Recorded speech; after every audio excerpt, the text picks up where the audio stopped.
creo que había una presentación, pero bueno, a mí no me gusta mucho usar la presentación, pero si vamos a le doy hacia adelante, ¿no? Sí, tienes que apuntar bien a este portátil. Ahí. Bueno, pues bueno, esta presentación que había, que se va repitiendo ahí, de estas cosas que se van copiando, y ya no voy a usar micrófono, me oís bien, ¿no? Los que estáis en el fondo también me oís bien. Vale, perfecto, pues entonces no uso esto, que me resulta muy incómodo. Ah, sí, fantástico, bien. Pues ahí se menciona una experiencia que os quiero contar, porque creo que vale la pena, ¿no? Y para los que trabajamos en el espacio público, que nos demos cuenta cómo podemos transformar y mejorar la sociedad desde el espacio público, ¿no? Y quería citar especialmente a dos personas porque casi uno es un histórico, ¿no? Y creo que estamos ahí, Eloy Bosón y yo. En antigüedad, yo creo que profesionalmente Eloy Bosón me lleva un poco más, pero después de contaros esta anécdota veréis que yo empecé de forma amateur casi desde la adolescencia. Y también estaba hablando con mucho cariño, le di un abrazo al que llamé mi camarada Carlos Cárcamo, que aprendí muchísimo con él, otro histórico, al que tenemos que animar todos también para que enriqueza este tipo de jornadas. Es una persona exquisita, yo realmente asistía con avidez a las cosas que organizaba él. Hemos llegado a tener muchísimo cariño porque navegamos también juntos, y aquella época lo trataba con tanto cariño que yo no le decía, no sé si eres un hippie pijo o un pijo hippie, pero era un tío absolutamente peculiar, un orensano de verdad, y que se merece todo el reconocimiento. Bueno, la anécdota que os quiero contar es que yo con apenas 19 años, fijaros que loco estaba, me compré una casa. No era una casa porque eran unas paredes que llovía dentro, o sea, me metí allí con una colchoneta de playa y me puse a arreglar la casa, ¿no? En una aldea cerca de La Coruña, y al poco tiempo mis vecinos mayores, los hombres mayores de la aldea, me convocaron para arreglar el agua. Entonces yo digo, bueno, pero esto se encarga el concello, se encarga el ayuntamiento de arreglar el agua. El caso es que pues me convencieron, no, esto lo hacemos nosotros, tenemos una captación y todos los años ponemos un poco de dinero y un poco de trabajo y arreglamos el agua. Entonces, bueno, aprendí que las cosas se pueden hacer de forma autogestionada y realmente que el agua es un elemento esencial para la vida. Y poco tiempo después propuse a mis vecinos utilizar la misma fórmula para mejorar un espacio pequeño que estaba a la entrada de la aldea, que no pertenecía a nadie, que estaba abandonado y estaba lleno de basura y de escombro, ¿no? Entonces, oye, ¿por qué no utilizamos la misma fórmula? Y eso lo convertimos en un jardín. Lo aceptaron los señores mayores, nos pusimos manos a la obra. Después vino incluso al ayuntamiento, de aquella pues no había ninguna, apenas había jardines y tal, pero les dijimos, oye, si queréis, pues venís a hacer lo mismo, cogéis la zaga y ponéis dinero, y eso no les interesó, y a raíz de eso salimos en los periódicos, empezamos a tomar autoestima, sentimiento de orgullo, y constituimos una organización de base. Apartamos a cientos de jóvenes de la delincuencia y la droga. Se movilizó aquella pequeña aldea que tenía baja autoestima, de repente se movilizó. Por lo tanto, la incidencia que tiene la mejora del espacio público en la comunidad, en el valor, una pequeña inversión en el espacio público de calidad, otorga a todo el entorno un valor, mejora la convivencia, todos estos aspectos que los ponentes que me precedieron han tocado, que realmente para mí es un orgullo trabajar. Aquello que aprendí a los 19 años supuso, fijaros, que 30 años después me dedico al espacio público y al agua. O sea, fabricamos también, en la empresa del grupo, equipos generadores de agua. Es decir, aquello transformó totalmente mi vocación, ¿no? Y hoy tengo la suerte de contar con colaboradores como Dani, que por cierto, pidieron que recordara que todos aquellos que quieren acceder a un ejemplar del libro, que lo soliciten en nuestra web, que trataremos de hacerle llegar algún ejemplar. Bueno, solamente os contaba esta anécdota y quería hablaros dos pinceladas que están relacionadas con el trabajo que todos tenéis, por si os puedo decir algo desde también desde mi experiencia en el mundo de la madera, ¿no? Y del clúster.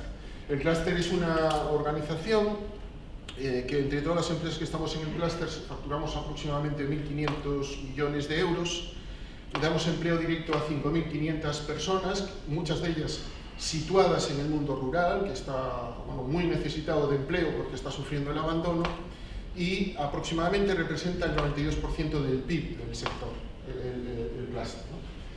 Bueno, y os quería hablar de la Roviña porque es un elemento que cada vez está más en tendencia. Solamente voy a poneros algunos ejemplos de cosas de Roviña que todos conocéis, pero simplemente explicar que al poco tiempo la Roviña tiene una pátina que en los países donde tienen más cultura de madera la aprecian, hasta tal punto que hay algunos sitios en donde incluso ya piden que la madera venga con ese aspecto natural, para que parece que nació ahí, ¿no? Que es un elemento que hemos recuperado del bosque para darle una utilidad. Después, solamente este pequeño inciso para hablaros de, muchas veces nos alarmamos de la grieta, ¿no? Es decir, aquí vais a ver una grieta que está admitida por la norma y esta no. Es decir, que las grietas son naturales en la madera y también refuerzan ese aspecto biofílico y natural, ¿no? Que queremos dar. Este es un ejemplo de cómo, esta es una intervención nueva que se está estrenando y sin embargo el proyectista quiere que el aspecto natural ya sea este, ¿no? Maika el otro día nos visitaba y nos preguntaba cómo era, estaba viendo la madera que estaba copiada y veía alguna que ya antes de salir tiene este aspecto. Bueno, y esto solamente una cosa que llevo empeñado también, ¿no? Los históricos, pues también hemos estado promovidos por las primeras jornadas que se organizaron en su día y desde aquella, pues bueno, ahí surgieron pues, la normativa gallega, las primeras inspecciones de área que se hicieron, pues se promovieron de ahí, pues se consiguió presupuesto.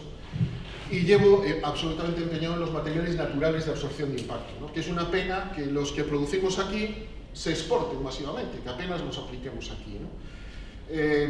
Yo digo esto porque sabemos que no nos queda otra, que lo tenemos que asumir, pero todos debemos de saber. Hay un estudio de la Universidad de Santiago que en su momento, pues a raíz de mis inquietudes, ellos hicieron e incluso fue premiado en Japón, porque la alternativa que tenemos del caucho, pues sabéis que tiene bencinas, hidrocarburos aromáticos que son cancerígenos, y después también el efecto que tiene, que es el HIC, o efecto rebote, que provoca, que es muy parecido a lo que es el golpe de boxeador, y que tiene un cuello muy forzado y que provoca que el cerebro se mueva dentro de la cavidad craneal como un flan, golpea las conexiones neuronales y es lo que provoca estos efectos que vemos muchas veces en los boxeadores que están. Eso es lo que estamos metiendo en los espacios de niños. Eso es lo hay que decirlo.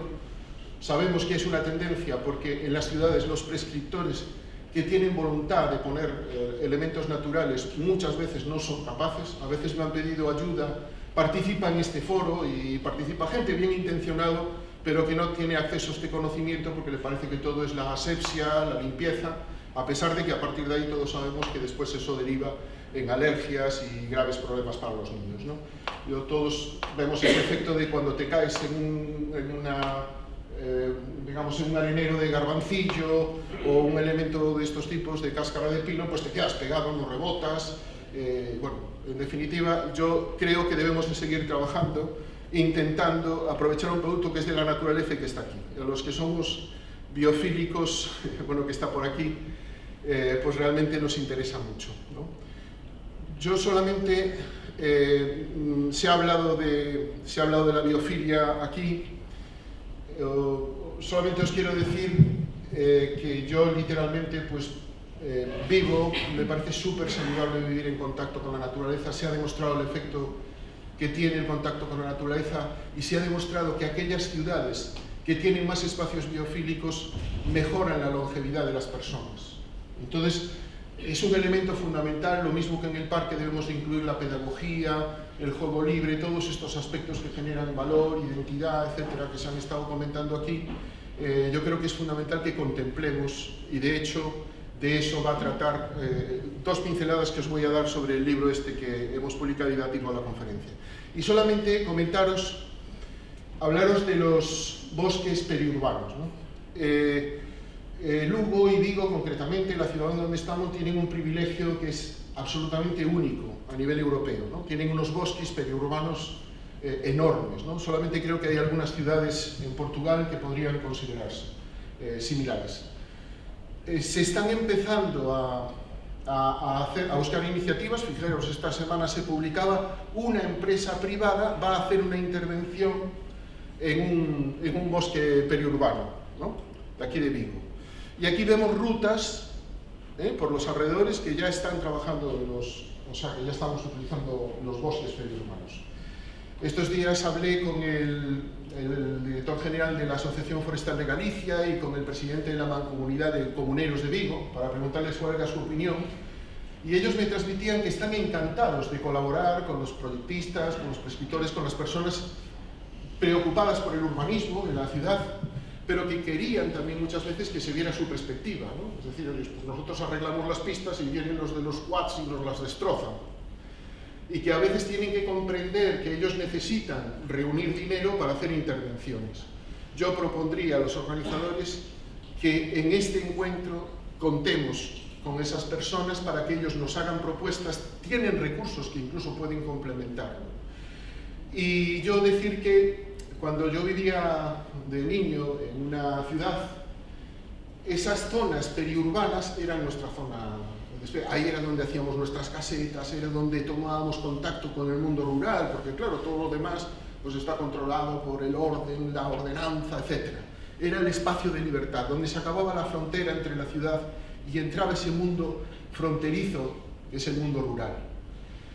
Y se puede conectar. Yo pongo como ejemplo un proyecto que fue el del Mandeo, que recibió un premio europeo, en donde se trataba de articular 5 áreas de ocios que estaban vertebradas por el río Mandeo, pero muy alejadas en la distancia.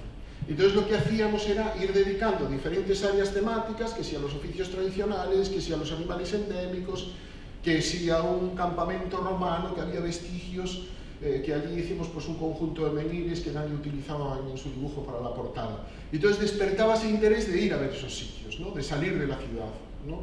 Yo creo que hay personas con capacidades aquí, realmente admiro muchísimo su obra, no puedo citarlos a todos, pero que realmente simplemente que abran la mente a esos bosques periurbanos, que a todas esas zonas transfronterizas donde los niños tienen que hacer sus casetas con sus tablas recuperadas y recicladas, ¿no? Cosas que hay espacios que en las ciudades europeas pues también se están habilitando. Nada, y ya para terminar, solamente os voy a dar 2 pinceladas de este libro que se publicó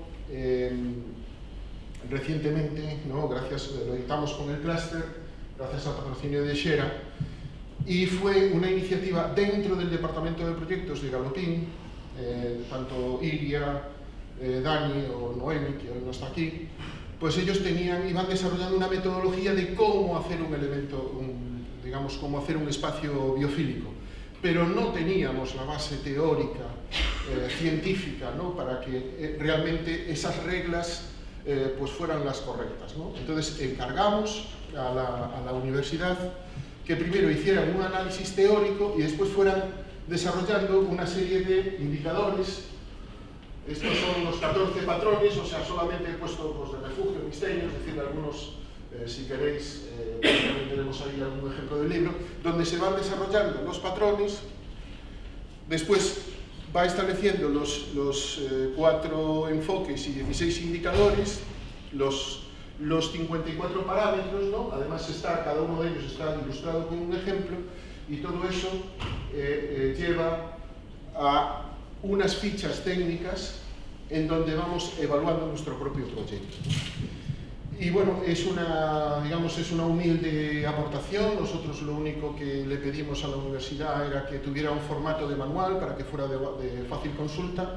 El trabajo fundamentalmente ha sido del equipo dirigido por Inés Pernas, y bueno, que estamos muy contentos porque de la misma manera que en su día tuvimos la intuición de editar el libro de Corraliza y Silvia Collazo, que fue definido como una obra imprescindible para todo urbanista, pues de alguna manera pues es una pequeña aportación del conocimiento de Galopín y del clúster, Y nada más que agradecer a todos los asistentes y a la organización la oportunidad de participar. Muchas gracias.